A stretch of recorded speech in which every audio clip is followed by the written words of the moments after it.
Hello everybody, it's Scott Hirschmiller here at Western Tractor. Thanks for joining us today. We have Troy Aberley here. It's going to walk us through this combine from front to back and give us some details and features and some setting advice on some of the equipment here today.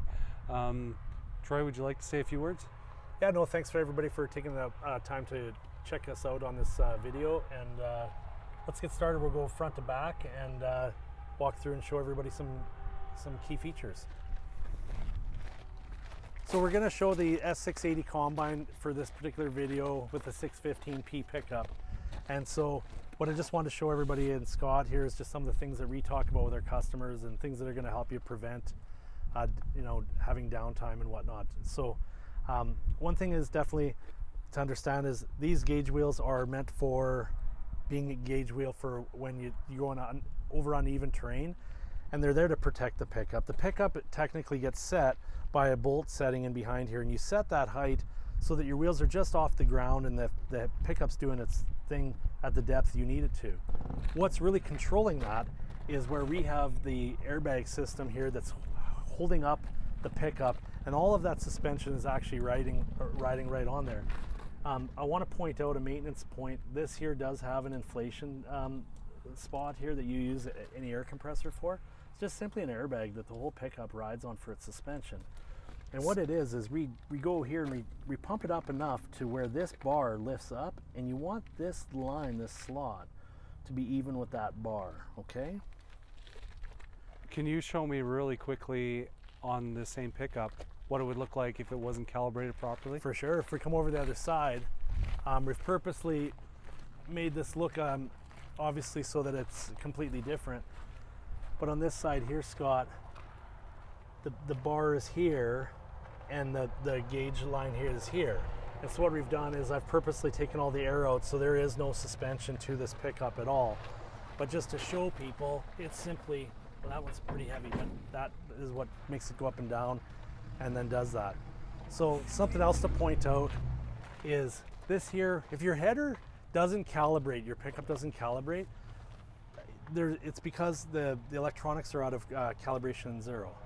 And so what happens is this is the potentiometer that's actually going back and forth, and that's being controlled by this arm, again, that's attached to that airbag. So if that airbag doesn't have the right pressure, that potentiometer range will be in the wrong spot, and that's what's asking the feeder house to go up and down or tilt side to side. Does that answer your questions about that? So I get an error message on the screen inside the combine telling me it's improperly calibrated, but it would still let me operate the combine. It would, and it'd be out of range, and it just wouldn't, its auto features wouldn't work correctly. Right. So just like anything else on a John Deere, we use these gauges for doing our tensions as well, for our belt tensions, and there's one on each side for that. And so parts like this here, you're probably going to want to learn a little bit more, but this is where we set the timing of the auger and the height and whatnot that goes across the floor as well too, so that we have the right clearance from the floor across. And this here turning sets where the fingers are coming in and out of that auger. So if we want to start from the front to the back of the combine, if we don't have any other questions about the pickup, we'll move over here into the combine. So being the feeder house, everything starts here. You have a low speed and high speed, and as Rob is going to tell you in his video, or has already, depending on where you are in listing, most of the time on crops, we try to run slower speeds that has less wear and tear and less slugging and throwing it in too fast. But you want to match this with the feed accelerator, and I'll show you that here in a second. Again, another potentiometer that you see here. That's part of telling our combine where the fore and aft is on this hydraulic. This is an option where the faceplate can actually tilt front and back. Plus also there's another potentiometer here that's telling where the combine is going like this for its lateral tilt, okay? And that does show up on the pillar post, correct? Correct, yeah, right on your corner post, you bet. So to change your settings for your speeds is just simply a coupler here. Change that tension and put it on the other sprocket, and then away you go. When we move into here, we have the feed accelerator, and I apologize, I didn't take the shield off yet, but this is where the 2 speeds is, where you loosen the belt off and you can change the front from a low speed or a high speed. If you refer to your owner's manual, again, if this is in slow speed, put this in slow speed. If this is in high speed, high speed. Match it up. What that's doing is that's taking the crop as it feeds it in from your feeder chain or from your pickup or your header. It's bringing it in on your feeder chain, takes it onto what's called the feed accelerator, and that's spinning it up fast to get it into a tri-stream effect. And what that's doing is it's spreading it into 3 places to speed it up quickly to get it evenly distributed across the rotor. And then that's so that you can get a really efficient threshing performance to it, okay?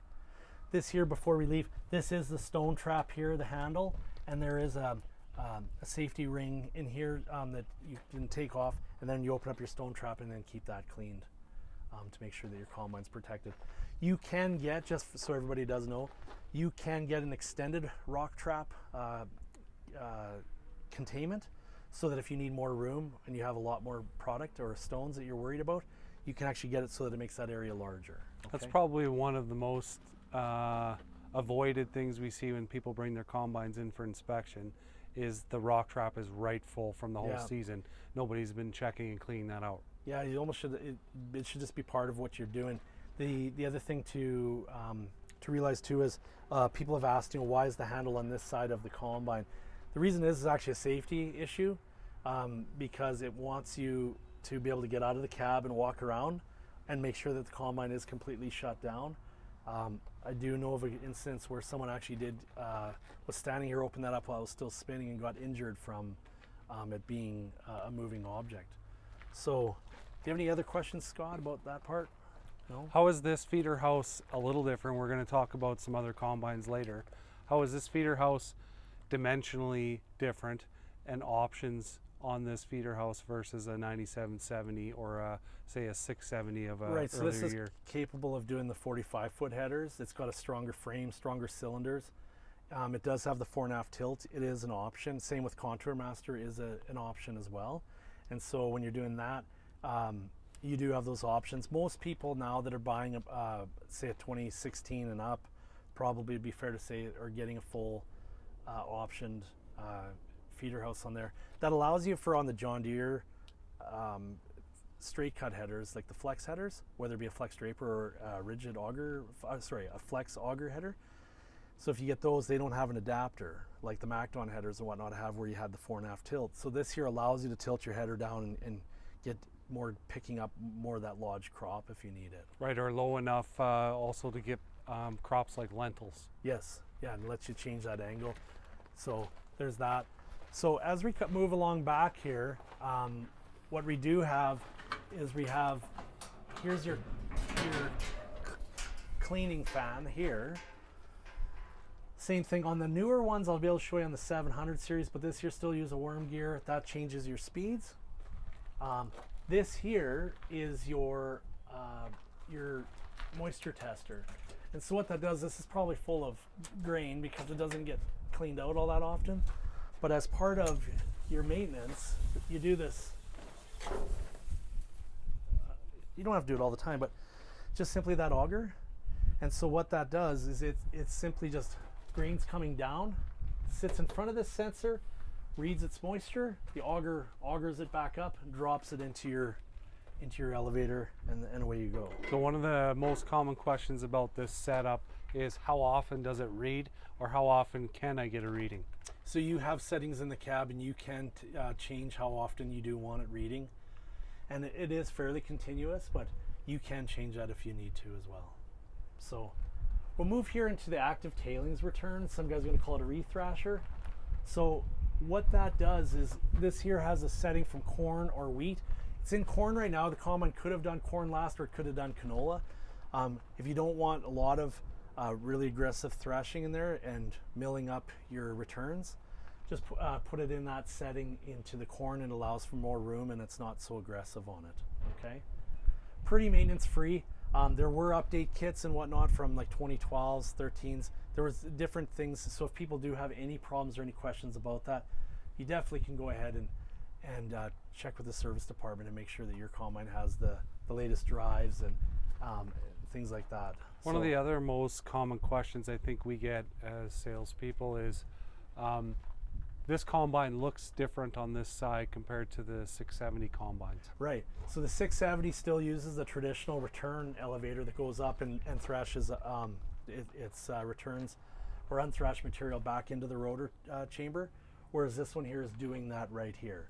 So in essence, it's giving more capacity in front, and what happens is as it does that rethrashing, it takes it then and augers it across, dumps it across the chaffer and sieves, and that's what's giving it its extra capacity. So right.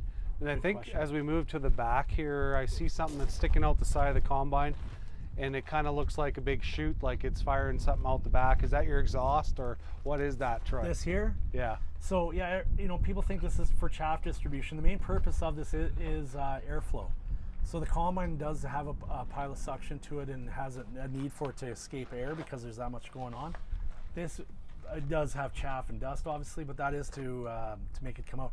The original 9650s, when that first started off, had nothing. They had to cut holes in to let the combine breathe, because the chopper is completely sealed off to that combine.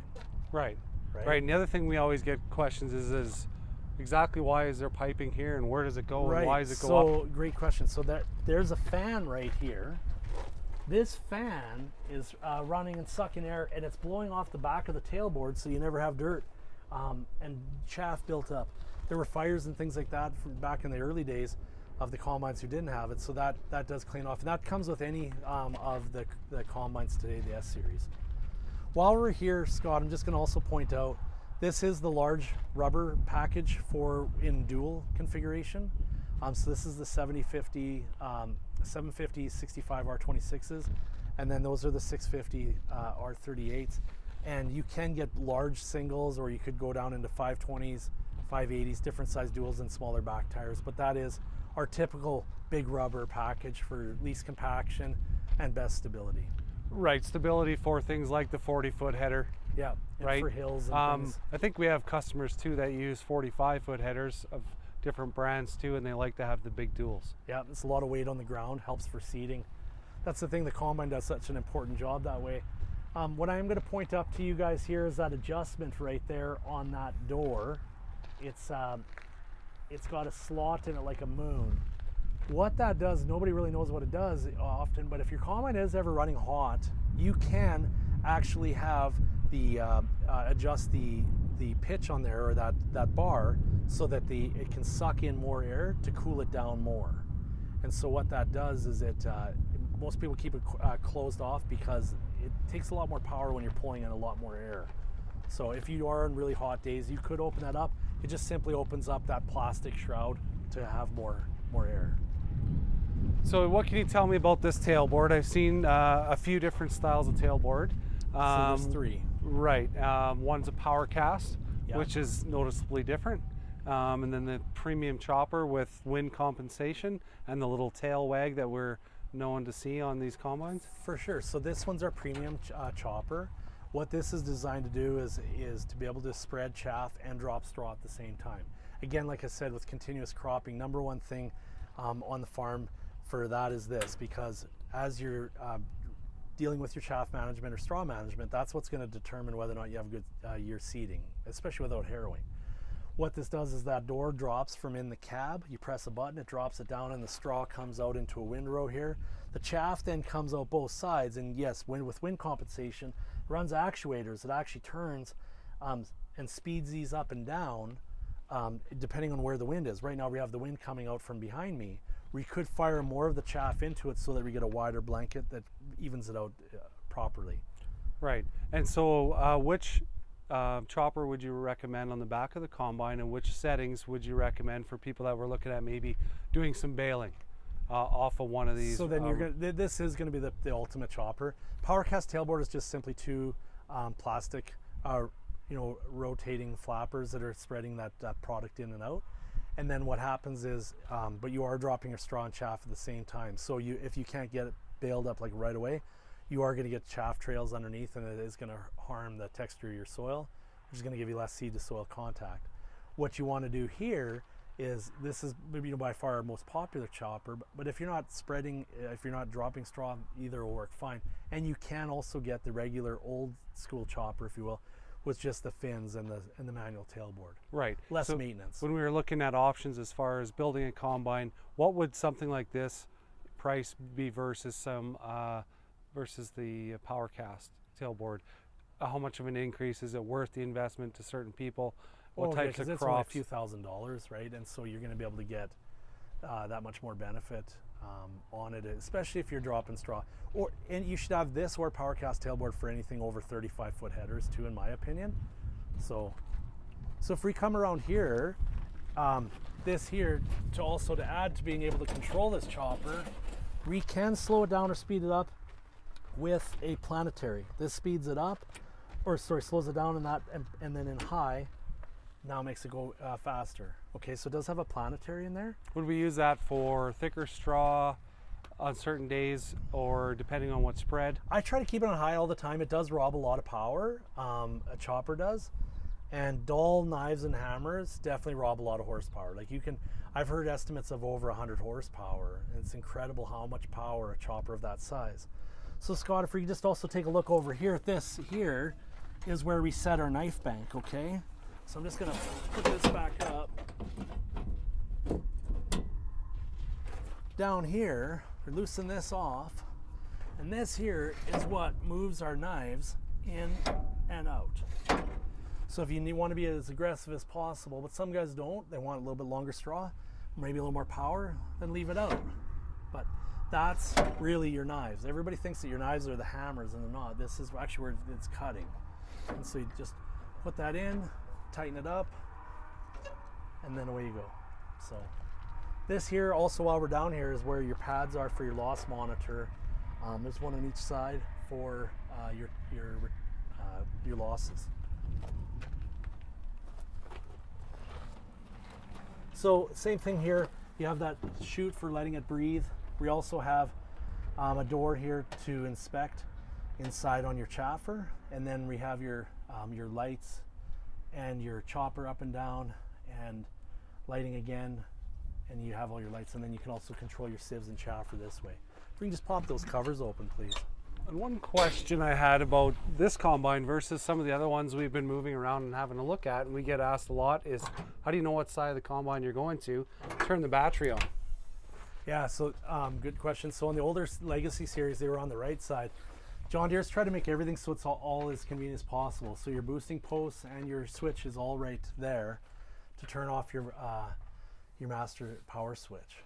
So what you're going to notice in here is this is actually where your exhaust filter is and your DEF dosing station. And so what happens is we take air to keep that chamber clean. We actually take clean air through an air filter system that's right there. Yeah, we pull that through. We actually put that through a supercharger and blow air up and through to make this area clean and cool at all times, so that we don't have any sources of ignition or chances of fire reduced. There hasn't been any problems with it, so there's nothing really point out on it. Just make sure that that filter is clean as part of your service interval. Again, some more belts that are here that are on there. So, I talked about the flow of the product in the combine. So as it comes through, I just want to talk about that a little bit more. I'm going to come back up to the front. This is your thrashing area. So as part of a tri-stream or a variable stream like this one is, you're going to have just a different length of rotor that's tapered. On a bullet rotor or the tri-stream, you're tapered about this far, whereas on the variable stream, this one here, the actual thing is tapered right back to here. Gives you a lot more room for slugs and heavier dense crops. And I will point out what's cool about this particular model is this is the example of the concave isolation. So this here is riding on hydraulic dampening system. So it's still so that when you do hit slugs and whatnot, that concave, believe it or not, is moving around a tremendous amount when you put cameras in here. We think we bolt them right solid together, but in actual fact, as that thing is swelling and whatnot, they're moving a lot. So what John Deere did was they made it so that it could come down and suck back up and be able to absorb that, which got it a lot quieter in the cab, a lot more efficient for the sample and the thrashing. And so that's what we did. As we come back, this is where so that's where the thrashing elements are. And this here is also then where the tine separators are, okay? And then that's what takes it out. Then it comes back here to a rear beater, if you will, that's running up in here and goes across. And then we have this part back here where the rest of the unthreshed material now is going to come out to the chopper to get distributed on the field. So one thing I noticed from area to area, farm to farm, is concaves, cover plates, all kinds of different things going on as far as combines go. And so what is available for concaves from John Deere? Yeah, so there's actually 4 different sets now. There is a brand new set that's allowing people to not have to change them for crops. But you can get what normally comes with is a narrow space small grains concave, and then you can get a large wire, which allows for the same kind of thrashing, but allows a bigger space so that peas, beans, things like that can fall through. But you also can get a round bar if you need it to be gentler, and then it has just round bars, and then it allows you to do that. A lot of guys will change that. And then there is the new set now that you can inquire with parts to find out about how that would affect for you, and you could put them in and then leave it there for all your crops. Filler plates are in there to hold the crop in longer, so if you're getting white caps and you can't get it out with speed or tightness and you're losing power, you can put it in there, and all that does is it means that it won't let the crop fall out from its first few spins, and it makes it stay in longer, so it has to spin around a little bit longer and get rid of those white caps. Right, That's and all when it is. changing concaves, there's a process that's involved in making sure everything is balanced and back in line. And exactly, and I know Rob's been kind of talking about that, going through that too, but what you'd want to do is talk to your service department, and each combine does have a little bit of a different procedure for that too. When you asked about the rear cover plates, they're there to balance out the combine depending on where the straw might be leaning more. Again, what I would do is, Western Tractor does offer a really cool program where you can actually have us come out to the field, and a specialist will show you exactly how to balance out your combine. So toolboxes in here, and then of course, again, like we said before, your batteries are here. So again, make sure that air filter is clean, and I'm just trying to think of what else there is. one other option we did see down in Florida on the newer combines like the 780s was a toolbox that actually took up the whole entire step. That was a large whole shield, right? And then yeah, you can get that. You can get a larger toolbox, and I don't know that we have ordered as many of those as they probably have down south. Very new for us, so we're able to do that now. It's a really nice option to have if you'd like to carry your grease gun and that stuff in there. And for maintenance, I know Rob's talking about this stuff too, but you do have your charts and you have your stickers. Just get familiar with what does need to be greased so that you make sure that you do that. Before we go up to the cab and have a look around here more on this side, what can you tell me about the augers? So we've seen a couple different, I think there's 3 different ones available for 780s and 680s. 26 foot, was 22 and a half, 26, and in your 28 and a half. Right, there's also the most 2 common ones for southern Alberta here for us is definitely 26 and 28 and a half, just because of the bigger headers that we're using. That was my next question. We get that question a lot with customers that are looking at a combine with a 26-foot auger. The one that breaks in the back, like we've had that question because there are competitors that have that one. Yeah. That one doesn't. That one only comes in up to 26 foot. It doesn't come in 28 and a half. Right. So when would you want to have the 26, and when is it okay to have the 26 versus which header? How much a 40-foot header will work on the 26, but 28 and a half is a must for 45 foot. 45, okay. Yeah. So yeah, you can get a powerful top, you can get a manual top, and for your hopper, and I think really, ladies and gentlemen, I think that's about it. Just again, when you are using, wiping this area off for your single point connection, make sure that you wipe it off and keep it clean, and don't use brake clean and things like that. You just want to wipe it off, blow it off, just keep it dry and clean. Works the best. And use a little bit of electronic cleaner if you want for the electronic component to this connection. So, do you have any other questions, Scott? Or can we move into the cab? Sure, let's move into the cab. Sounds good.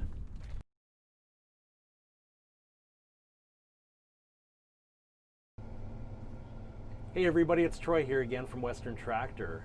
Welcome again to our virtual Combine Clinic for 2020. And I get the opportunity today to show you around the S680 Combine. I want to give you some good value and some techniques here that you can make sure that you optimize your Combine the best that you can from the cab. So let's take a look around. I want to show you around the cab and make sure that you understand everything that's in your cab. And we'll go through the features and functions of the dash. So I'm just going to start off here. A lot of people don't really actually realize this. This is your inner air filter to clean. And what I want to recommend to you is that's your secondary filter for the cab itself. There's an outside filter just outside the door above your head as you exit with a chrome latch to be able to open that. So we're going to take you around here to, this is the blind. This here is your heated mirrors where you can actually turn that on for either in the wintertime, some late harvest, or if it is raining, just a little tip, it does help dry off your mirrors quickly. You have your power mirror control, and then you have your radio, which can be controlled from the armrest as I'm going to show you, and that's where your Bluetooth and your XM satellite radio is controlled from, and right here is obviously your Bluetooth microphone. We do have a light here. We also have some wiring plugs here if you want to add another display and some of our technology options. Taking you around, we have a large compartments to store things. We also have our Bluetooth and MP3 inputs down right below here.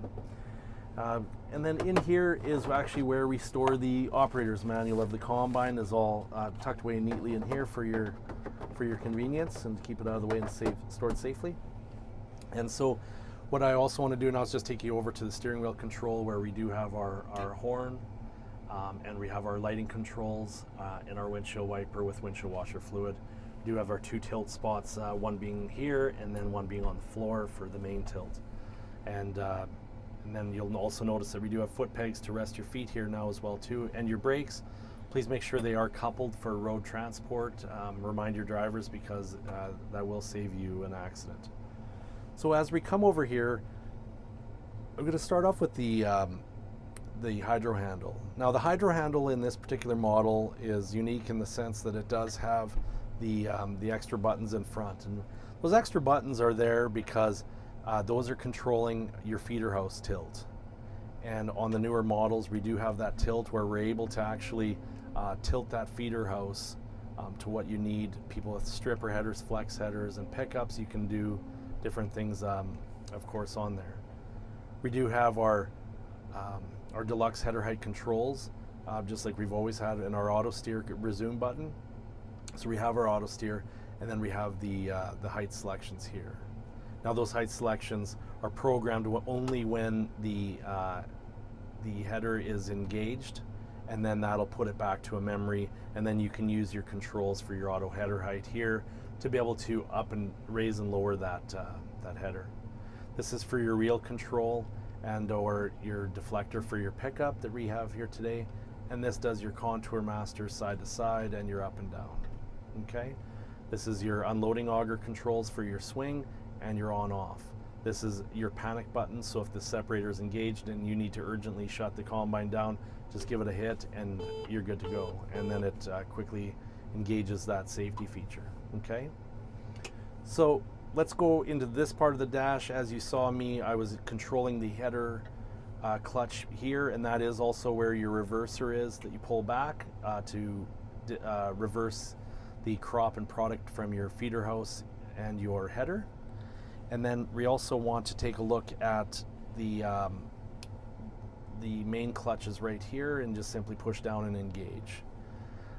Safety fact that I wanted to share with everybody: make sure that everybody around you that's working around the Combine, while you are as well too as the operator, make sure that they understand what these switches do, because in the event something should happen, make sure that everybody on your farm knows how to shut it down. This here's our Harvest Smart button I'm going to show you. This is our throttle position for 3 different positions. Here's our park brake, and here's our first and second gear on a ProDrive transmission. ProDrive is found standard on the Class 8 and Class 9 Combines, and you do have the optional 3-speed transmission, a manual transmission with electric push button on the 660, 670, 760, and 770. And just something to point out here while we're there, if this seems really sensitive on a Pro Drive, simply press the number 1 and change your maximum speed. If you're going really slow and heavy crop, bring that down, because that's going to give you a lot more range where it's not so jerky. If you go and put this thing, max it out and put it up into this range, it's going to be extremely sensitive, because this is 0 to that max speed up here. So we want to just, if we know that we're going to be combining all day at about that 4 miles an hour, let's put it at 6. We have a little bit of leeway there, and you can shift on the fly as you go.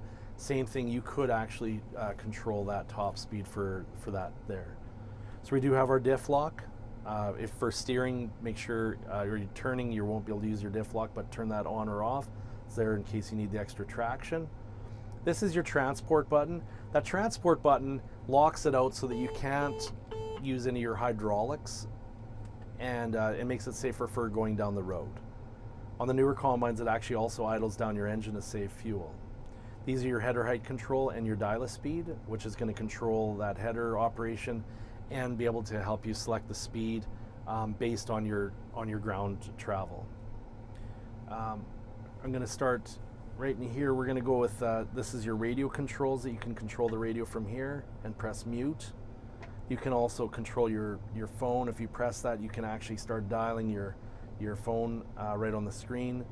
And this here is your hazard lights, warning lights, and this is your beacons for road travel. When you're on the field, if you want to use your auto beacon, when it's 3/4 full, your hopper, it's going to signal your grain cart operator, truck driver, that you're getting closer to the full top of your hopper by turning on the beacons.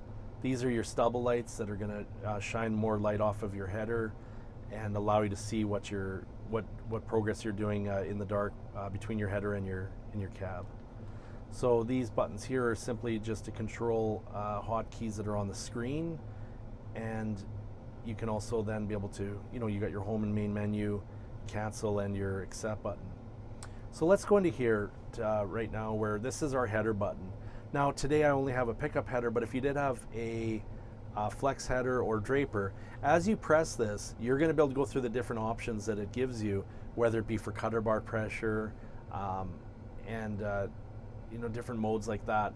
When we go here, this is our manual raise and lower speed for our feeder house. So as you press that, you're going to be able to see that you're going to go through different selections for header height sensitivity, for manual tilt speed, and for your automatic tilt sensitivity. Then we have our rotor speed here, our concave adjustment there, our fan speed, and then this first time you click it is for your top chaffer, and the second time you hit it's for your sieve. So let's show you the wind compensation buttons. These are pretty cool. Anything with a premium chopper or a power cast tailboard is going to give you the opportunity to change what you're doing for your residue management, which is extremely critical for your next year's crop and how that's distributed. So we just go and we press the speed part here first, and normally you're going to leave your width at 100, but if you need it to be narrower, maybe you got, you're doing 25-foot swaths, then you'd make that smaller there. Okay, so I'm going to leave it at 100, but I'm going to throw in an offset. It's really windy today, and I want to send 90% of it out to the right on this time. As we flip around, we're going to hit this button here, and then you're going to notice the arrow is changing. So as we turn around, go back and forth, it's going to quickly change those shrouds and speed up or slow down those rotors so that more of it comes out that side. Okay, and then when it calms back down, we're going to go back to that offset, and we're just going to take it out. Now we're going straight down. Now we're at full width. This button is, if we are hooked up to a draper header, this is going to control our draper belt speed here as a quick button. And so that really gives you all the information there. I'm going to show you now something that is really cool. I'm just going to, before we go into the screen, I'm going to show you what that auto button really does. So as we press it, it takes us into a harvest smart mode. And you're going to see here we have smart, or we could have capacity. What the difference is, capacity is based on just simply target pressure. Target pressure is the amount of power it takes to turn the rotor. Max engine power is how much we're going to allow this engine to get sucked down. And so if we wanted to make this combine work at optimal performance, we took this to 90%, it's going to allow us to go up to that. Plus also, as we're combining, and we want to add more pressure and we want it to allow more work, we're going to be able to do that by simply by calibrating that, and it's going to tell us that right now the amount of pressure we need is that. As we're combining, we do that, and it will calibrate that part of it, and then away we go. So when we're in here, this also is something that's really critical.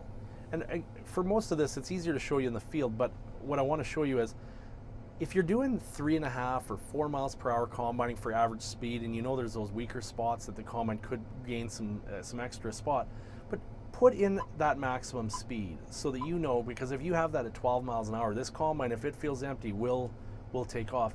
And if you want to be a little bit more sensitive, definitely go there. If it feels too sensitive, drop that number down, okay?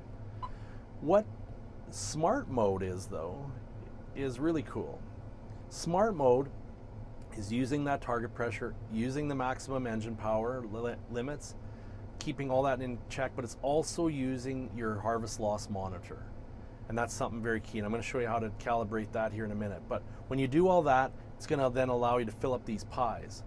Now, we still have some things missing. So let's just hit that check, that wrench in that book, and let's see. So we have everything all good. It's all activated and stuff, but we haven't hit the button to engage it. We don't have the separator engaged. So this is telling us what we haven't done to be able to achieve that green spot in there, so that when we are combining, that will pop up and it will actually highlight in here for us, okay? So this one here is for our auto steer, this one's for our Harvest Smart. When we have all those pies lit up with 3 and 3, and when we hit that number 2 button, we're gonna be able to put those all in auto, okay? So I wanna show you now what the layout looks like on the screen.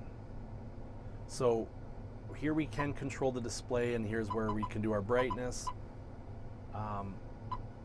There's really not much else you're going to do in here other than if you had wanted to set up your units and things like that, and we'll show you that in another video. But for today, I just want to go through these buttons. So here's how you change your layout. Here's your access manager, where you're able to actually lock out some things in your display. Maybe you have an inexperienced operator, you want to max out different parameters of the combine, or lock them out, I should say. You can set that up, lock that out, and it can't be changed. Here's where we do our video cameras, where we have our different inputs, and we can actually then select what are different triggers that we want to do. Maybe it's when we turn on the unloading auger, or maybe the camera starts shining up in the hopper when we're 3/4 full. Okay. So we have a calculator. This is where our GPS is. And just like any other John Deere GPS in the 2630, this is where we set things up. And I'm going to just point out that today we're going to set it up in here first, where we've set up our canola, and that's what we're going to be doing for harvest, okay? And then here's where we're going to see our performance monitor and understand different parameters about the combine. A message center, if we did have any codes or problems with the combine, would show up in here. You can phone directly from here and change your radio. We can also push software updates and things like that to save you downtime and be able to wirelessly send over the internet different software packets where applicable. So let's go to the combine. This is where the main combine page is, and this is showing you a snapshot of what it is we're doing. So this has our moisture and our yield, and it's got our settings for our components in there, okay? So what I'm going to do is we're going to start off here with every time you hook up a header, you need to calibrate it. So let's hit that wrench button again, okay? And let's go into calibrations, where we're going to actually go in and we're going to pick, first of all, every time we're going to do the feeder house raise speed. And you'd go through that, you'd hit accept, and it'll start telling you exactly what to do to make sure that your feeder house is calibrated for that speed needed depending on what it's lifting, okay? After you're done that, I'd like you to go in and go to your header.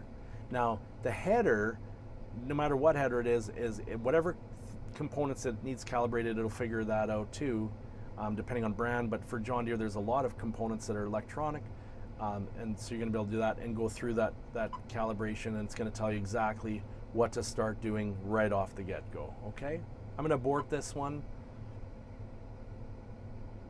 and what I'm going to do now is take you back into that combine, and we're going to go through these buttons.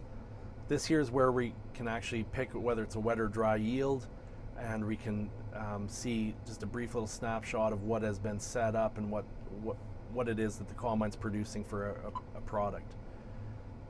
This here is our settings. When we go into that arrow, that's our settings button. This here is where we can calibrate that grain loss sensor that's also going to affect our Harvest Smart. So if we're combining along at 3 miles an hour and we're happy with the job that it's coming out the back, maybe we're doing 5, but we hit that calibration button, that's going to zero it out. Now, while we're talking about that, I'm going to take you up to the corner post, because that's what makes everything work here. I get a lot of customers that say they don't really understand what this all means. Well, this is your loss monitor, and if you don't calibrate it like I just showed you, these numbers aren't going to mean anything. The combine doesn't know anything other than what you've set it as. So really it's like zeroing out a scale. But your losses that are coming over your shoe or your sieves are over here. This is your losses over your rotor. And this is a merge or an average of both of them that's going to give you that area to average out both to make sure your losses are acceptable. Double check your losses. If you're in the green and it's still too high, you're going to have to change your settings and hit that calibrate button again to what is acceptable, because you hitting that check mark on the calibration button is only accepting what the combine's doing right now based on what's coming over as a loss. This here is your tailings return graph, and so what's going through your re-thrasher or on a 670 combine, what's coming up to get thrashed again is on there. This here is showing the position of your header tilt, your lateral tilt. And then this here is going to be for things that are in your header controls, so that it's going to be able to show you what it is as you hit your different settings of height and your auto features, okay?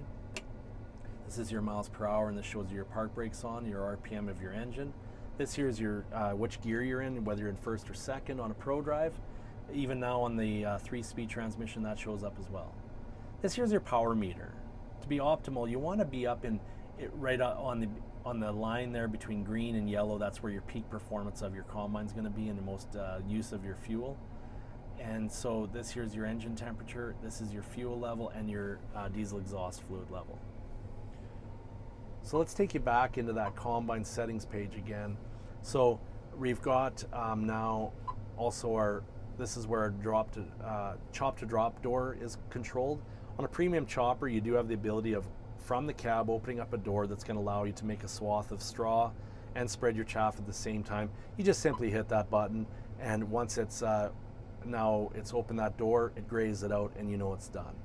If it doesn't open or closed, it will confirm that there was a problem. So I'm confident that that worked good there now. We go over here into our settings. Remember the Greenstar 3 display part of it? I told you we were going to set it for canola. When I did that, that's what changed it in here. So you start off in the GS3 screen, and this is where it came up in here, okay? So we have canola. Here's our different set points, because this is default, which is our factory settings. If we did want to make a new, I've made some of these already, but if we want to make our own, we can label something and go 350, whatever. If you have certain customized ones, the blue is what you want your target to be, and then the black is what it actually is. So if I hit accept, all of those things are now changing, okay?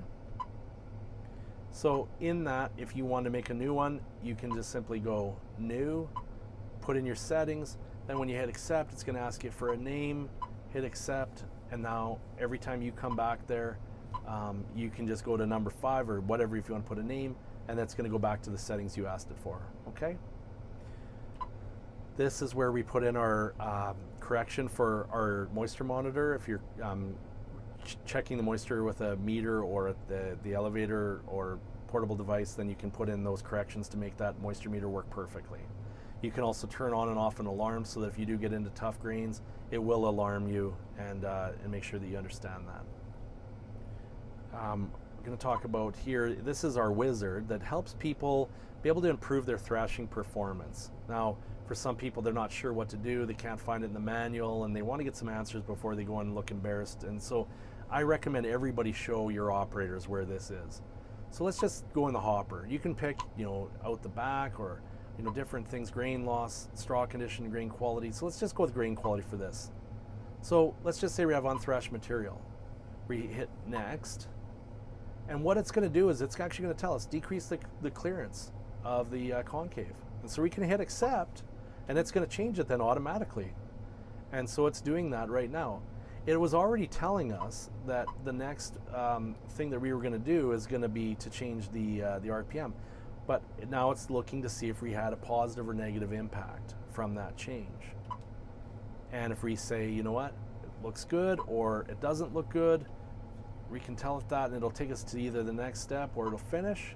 And so I can say to it, yes, like undo the adjustment, I didn't like it, or do them all over, whichever, and it'll actually take you back. It's quite a smart thing. So I'm going to say, no, there's no new issues.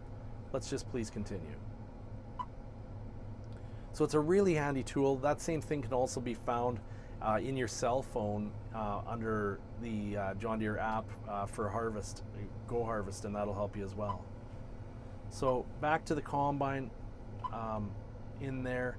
That's that auto section for your Harvest Smart, and which I've already shown you by hitting that button, but that goes through and tells you what's missing and whatnot there too, and be able to get you into that screen. By the way, when you do use that, when you have those pies all turned on and everything's good, it's just number 2, then you can put your hydro handle all the way ahead, and then it allows it to do what it needs to do. If you bring back your hydro handle, that's going to automatically turn that Harvest Smart off. So it's quite a cool thing. Just get used to it. Reach out to us and we can give you a hand at helping set that up if it's your first time on there too. Okay? So I'm just going to go in here now. Just want to point this out. This is where your header controls are. And this is where it shows how many hours are on the particular header that you have if it's a John Deere. We're also going to have the width here that you want to type in for documentation. So if you're picking up from a 35-foot swather, maybe you're going to put 35, okay? One other thing that most people don't know is, depending if you want your pickup lower and you want to change that record stop height, when you hit that, at the height that it's at right now, as long as you make sure your number 1 button is higher, you're going to be able to that's where it's going to turn on and off your documentation for your recording of your harvest progress. Okay. In here is when you hear your screen go beep beep, and that's when it kicks out your documentation. That's where that height controller is set. Some people have them too high and they have it way up here and they never turn it off. And so just want to, if it's up there, it's never going to turn off. So make sure it's down low enough so that you're good, but not too low where if you're going through up and down ravines or things like that, it doesn't work. Okay. So this is where you can pick, you know, do you want dial-a speed turned on? Do you want auto header height or auto tilt or auto contour master? And when you do that, that's where you're going to set that up. Here's where that hydro handle, where you can set the various buttons on the front to do different functions, okay? So, and then this is where the hours are recorded for your separator and your engine. Make sure that your exhaust filter is always on auto, otherwise you will have problems or damage the performance of it. So if at any time you're wondering of different things, I just want to point out one cool thing here. Anytime you see this wrench though, it's really there to show you what you haven't done. Whether it be auto track, if your auto track's not working, what are all the things that you might not have going on and things that are going to block you. But you can actually go through here. There's quite a few cool things depending on what your application is, okay? So other than that, I'm just trying to think of anything else I can really share with you that would give you help. Again, settings and crop conditions are always changing, so that, you know, these things always do change. But I just want to be able to point that out. You know, these are how you get into those controls and how you do that. One thing that I would also talk about is behind me is where your fridge is plugged in. Make sure your fridge is actually plugged in and the fuse does work. You know, down here, a lot of people that have had problems, and you don't want to lose that fridge. Another thing that I point out too is if you're trying to protect your air conditioners on your farm, don't run in the full auto mode. Now I know it's nice for climate control, but if it's a really hot day, put that thing on lots of air and turn it for one click off of this so that it goes to the degrees and not just to low. Low means that thing is working as hard as it possibly can, and you'll start to find out it doesn't get cold anymore. That's because it's freezing off. The newer machines are working a lot better, but if you want to protect it long term, keep your fan on, do that, and that's what I would recommend. Other than that, you can hook up 3 cameras to this display. Most common locations for cameras on a combine are going to be your unloading auger. Another one will be on your backup camera, so in case of backing up over something you don't need to or a person. And the other camera, in the hopper and on the unloading auger, or those other places. So there's the 3 places, and you're good to go there. So I can't think of anything else, ladies and gentlemen. I really thank you again for taking part in our virtual combine clinic. If you have any questions, drop a comment below or reach out to the dealership. It doesn't matter which department, someone will get you the answers that you need. And I want to make sure that you really feel comfortable with what you've purchased and know that what you've purchased from Western Tractor is supported to the most professionalism that we can possibly deliver. So if you have any questions, please reach out to your salesperson or your technicians, and we'd love to help you. So until the next video, thank you everybody.